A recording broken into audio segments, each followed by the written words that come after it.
Hello everybody and welcome to the United Stand Chart Show. It's a mixed bag this week, it really is. You know, it's going to be the last one for a while, but we've got a really good show. Some really surprises in the top 5. Some people will be happy, some people won't be. But as I said, I've loved the chart show. It's been a cultish thing with an L and it's really worked and I've really enjoyed it. But we're going to have to suspend it, like the Premier League quite rightly has, for a few weeks. And I just feel... I tried so hard and came so far, but in the end, it doesn't even matter. I love that song. I've wanted to do that on the chart show for ages, so at least that's a positive. But we are going to have to park it. We're going to have to park it. But let's get into the top 10 because it's going to be a big one. I just want to say, bum, bum, bum. Another one bites the dust. Bum, bum, bum. Another one bites the dust. David De Gea, not in the top 10. He's been in the top 10 every week of the 5 that we've done this so far, but he's not in the top 10. And this needs to be a shout out to those players who are in the top 10 and Solskjaer's United in general. Because when I started the chart show, I was like, we're going to struggle to get a top 10. We're going to be putting people like Pereira in there. And we're not putting Pereira in there because we are playing well at the moment. And there's a lot of good players beyond 10. So if you get in the top 10, you've done well. If you get in the top 5, it's a high five. So let's crack on with it. And in at number 10... Scott McTominay, he stays, and we've got a new entry this week as well, and we've got some people moving up and some people moving down, which is good in a chart. But McTominay holds his space. He's not the new entry. He was a new entry last week. He was number 10 last week. Holds his spot. Didn't start in the Manchester derby, but came on, scored that great goal. Doesn't that feel a long time ago now, eh? Doesn't that feel a long time ago, that Manchester derby now? Now we ain't got any football. It just feels really a long time ago, doesn't it? But yeah, McTominay came on, got the goal. I thought he had a good game in Austria as well. So he's on his way back. He's an important part of the team. Holds on to number 10. In at number 10 last week, he holds on to it. No problems with that. New entry, Dan James. And I'll tell you what, Dan James reminds me a little bit of Rocky Balboa. You know, rising up, back on my feet. Took my chances. We should have done that as Liam. Rising up, back on my feet. Took my chances, got my lyrics wrong. Anyway, Dan James is in at number 9 as a new entry. Now, look, people may be like, he ain't that good, but I feel that Dan James has got that fight-back ability. Comes in from Swansea, not that popular as a signing, but we did love him, and he started off really well. Went into some difficult times, Rocky 3, and he's bounced back, Rocky 4, Eye of the Tiger, which actually was not from Rocky 4, but there we go for your boffins. Really good week. Turned a few eyebrows when he was picked against Man City last week. That pace caused Man City problems, and then he got his goal in the game in Austria. Look, football intelligence, Dan James has got to work on it, but should a footballer who's come up from the Championship and in their early 20s not have scope for improvement? Yes, they should. Dan James is a threat. His pace really frightens people. He can run at people. He can score a goal. And when he gets his head up and starts looking at passes and stuff like that, he'll become even better than he is now. So he's in at number 9 this week. Number 8 is Anthony Martial, which is a holder. He's a holder, Anthony Martial, isn't he? He was 8 last week. He holds his spot. Got the goal in the Manchester derby. That's that. Some people might have thought he would be rising because of that, but it shows the quality of the players above him. Martial holding on to that number 8 spot. Didn't play midweek against Austria, but he got the goal against Manchester City. I thought he had a good performance against Manchester City as well, but holds on to his spot at number 8. This is the quality we want. Quality street. Take a walk down quality streets. Shake your hands with the people you meet. Don't shake the hands, not at the moment. Do that, or just do that, but don't shake their hands, and if you do, wash them thoroughly. Anyway, Anthony Martial holding on to number 8 in the Quality Street top 10 because it shows you score a goal in a Manchester derby, you're not even moving up the charts. I can hear you saying, wow, if Anthony Martial's not moved up from scoring a goal in the Manchester derby, who could be above him? What have they done? Have they solved world peace? No, they haven't, but they're doing very well. Harry Maguire actually drops a spot. How is this happening? Because the quality that's above him. Harry Maguire drops a spot. I feel I'm going down 10 feet below the ground. It's just the way I'm feeling. Yeah. I love that song as well. But no, Harry Maguire does drop, not 10 feet underground. He drops 1 spot in the United Stand Chart Show. Very good week for Harry Maguire. Again, his consistency's there, but consistently good. And I like the number 7 because he's been getting a lot of 7 out of 10s at the moment. Not average 6, just a very good 7. But that's not good enough, Harry. And you're doing well. I'm not knocking you. You're doing very, very well. But this shows the quality of the United top 10 at the moment. And Harry Maguire is the number 10.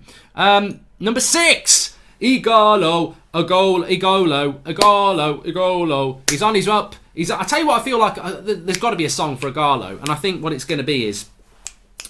Don't stop me now, I'm having such a good time. I'm having a ball. Don't stop me now if you want to have a good time. Just give me a call.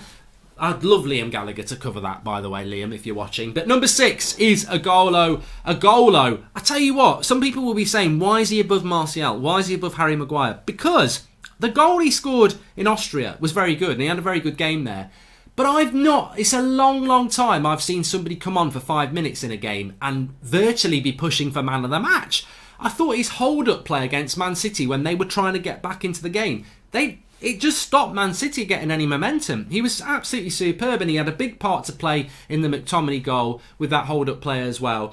I thought he's a very valuable player for us at the moment, and he deserves his spot at number 6. And I think Garlow has actually moved up a spot as well, so he's up to 6. It's been a good couple of weeks for Garlow. He was a new entry a couple of weeks ago at number 10. Then he came in last week at number 7. Yes. Yeah, number 7. And now he's up to number 6. So well done, Garlow. Number 6, totally deserves it. He's having a good time. So are we. Number 5 this week, it's a dropper. He was number 1 for 3 weeks. Last week he was displaced into number 3 and he's dropped down to number 5. And if I was Fred, I would just say this. This is the way it goes. The winner takes it all. The loser has to fall. It's simple and it's plain. Why must I complain? Fred is doing very well for Manchester United at the moment, but a bit like Harry Maguire, the performances are very good. They're consistently very good, but people are doing better. And it's not, Fred, normally, a month ago, he'd still be number 1, but people are just going beyond the very good. They're putting in excellent performances. So, although he's dropped 2 spots, I feel a little bit wrong for Fred, but when you look at what's above him, you'll see why. So, Fred's doing nothing wrong. He's like, I'm doing nothing wrong. Why am I dropping down the charts? You're not doing anything wrong, Fred. Chill out. But there are players doing better than you. You do a little bit better. We'll be top of the league. So yeah, Fred at number 5. And Bruno drops 2 spots to 4. People are like, what's wrong with you, Mark? What's wrong with you? You love Bruno. I do love Bruno, but I'm an unbiased person on this show. I listen to what people are saying. I read the comments. And the reality is, Bruno has had a very good week, like Fred. He got the assist. But has he had a great week? No. Bruno is this. He's always going to be good. And sometimes he's going to be excellent. And I think over the last week in both games, he was good. He got an assist for Garlow with the first goal yesterday, Thursday night in the Austria game. So, fantastic performances from Bruno, but there's better performances, so he's dropped to 4. I tell you what, lads, you should... No point you watching it now, because you're not playing for a month, are you? But this is what we're talking about. Very good is now not good enough for United. You've got to go better than that. You've got to go better than that. And I've forgotten myself who's in at number 3 here. Wamba-Saka, last week's number... What was he in last week? He was number 1, 2, 3, 4. He was number 5 last week. He's moved up 2 spots to 3. Didn't play in the game in Austria, but what a performance he put in against Manchester City. Absolutely superb. You know what I'm going to say. Get your eardrums ready. Take me down, 'cause I won't fall. I am titanium. That was terrible. But yeah, he is titanium. Carragher said that... I'm getting a sore throat now. You don't want one of them. Carragher said that there is no better player in a one-on-one in world football than Wamba-Saka at the moment, and that you may as well give give him the weekend off. I think if you're left winger against Wamba-Saka now, every team in the Premier League should just send them off to centre parks with their family, so at least they can do something other than get humiliated by Wamba-Saka. But totally deserves his number 3 spot. Some would say maybe he deserved to get a bit higher, but he didn't play against Austria, and I just felt that 5-3 was about right for Wamba-Saka, because he's been steady good for ages, but he was excellent, and that's why you move up in this chart. So, who will be the number 1? And what I want to say is, it was very, very close. It was very close, and I think some people might have different ideas about who should be number 1. But I can tell you, at number 2, what a story it's been. What a story it's been for Nemanja Matic over the last few weeks. I was calling him Static Matic. I wasn't the only one. I'll own it. Will you lot own it? Because you were all doing it as well. Sack of potatoes, bag of concrete, useless, get rid of him, dead wood. Well, he's turned it around. And I tell you what, in life, this is what it's all about. I've said it before. The criticism is correct because if it's valid, and it was valid, around a lot of United players it was valid. But what I love about our fan base is that the amount of people who've actually gone, you know what, he deserves credit. And gradually over the weeks, I mean, fair play to Ricky. I love Matic, he's superb. Fair play to Ricky, he did say that and a few others did. But a lot of us felt that Matic needed to be moved on and shouldn't be anywhere near the first team. He slowed us down. He's been absolutely fantastic. And there is a song that I can think of for Matic.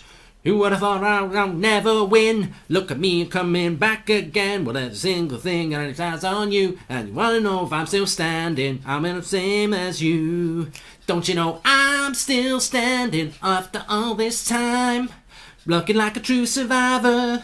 Something else is on my mind. Elton John. Anyway, classic Elton John. But Matic didn't play in Austria, but did play in the Manchester derby. I think I gave him man of the match in that game. I can't ignore that. He's moved up from, over the last few weeks, it's been interesting for Matic. He was number 9 on week 1.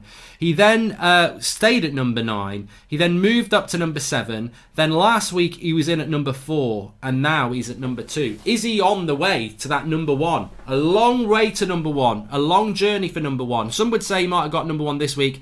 But he didn't quite get there this week. Because let's get ready to rumble. Watch us wreck the mic. I'm doing Anton Deck. Watch us wreck the mic. Psych! It's Luke Shaw in at number 1. He's simply the best. Better than all the rest. Better than anyone. Anyone I ever met. I'm stuck on your heart. I'm not seeing any more Simply Best. Luke Shaw holds on to number 1 for the second week in a row and will be holding on to that number 1 spot for who knows how long. Now, to me, Luke Shaw is a player I've always liked, so I'm always going to have his back. But I think everybody's getting on his back now, in a good way, because getting on his back means you're getting on, you don't like him. I think people were doing that before Christmas, but much like Matic, I think the consistency of Luke Shaw since January has been superb. And it is one thing people aren't talking about is this break going to break momentum. Of course it's going to break momentum. You know, when players don't play for a month, they're going to lose that match sharpness, and it's a shame in the case of someone like Luke Shaw. It has to happen, I accept that. But Luke Shaw was, again, brilliant in the derby, and I think the thing that made me keep Luke Shaw at number 1 this week and not give it to Matic was, one, for Matic to go from 4 to 1 could have been done. I could have done that. Luke Shaw was number 1 last week, and I was like, what's Luke Shaw done to lose it, and what's Matic done to gain it? And I was very close to giving it to Matic, but then I thought, you know what? I looked back at that Manchester derby game, and there was one key moment that basically won us that game. Mahrez came on and absolutely tore Williams apart. And there's nothing wrong with that from Brandon Williams. He's a young lad. I think he's been sensational, but, you know, he's learning. And Mahrez really took advantage of him. We took Williams off. We put Shaw at left back. Lockdown, shut down, quarantine, whatever you want to call it. Mahrez couldn't get past Luke Shaw. And Luke Shaw basically stopped that threat, which was their major threat. And that, to me, in what was a good performance for him anyway, let's not forget Luke Shaw started that game as a left-sided centre-back, moved to left-back. He's been moving around a lot in 2 very different situations. People think left centre-back and left-back are the same thing. Well, do you think you can play Ben Chilwell as a left centre-back? Do you think Danny Rose can do that? No. You've got to have the physique and height to do it as well, and strength. So Luke Shaw, that was the one that held on to the spot. And he played in Austria and he did well. But to be honest with you, the Europa League game isn't really... You know, it's not Matic didn't play because he was going to be rested, so it's not Matic's fault. It was really because Luke Shaw over the last 2 games again has been very, very good, but also the excellent pocketing of Mahrez when we needed him to was superb. So Luke Shaw holds on to it.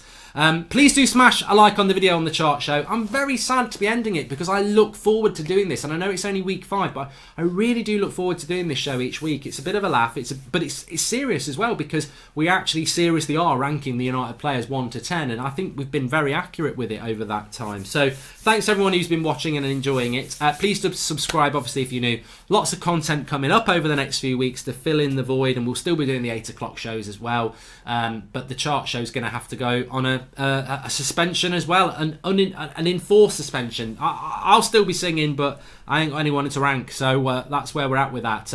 I'll speak to you all later. Thanks for watching, and see you soon.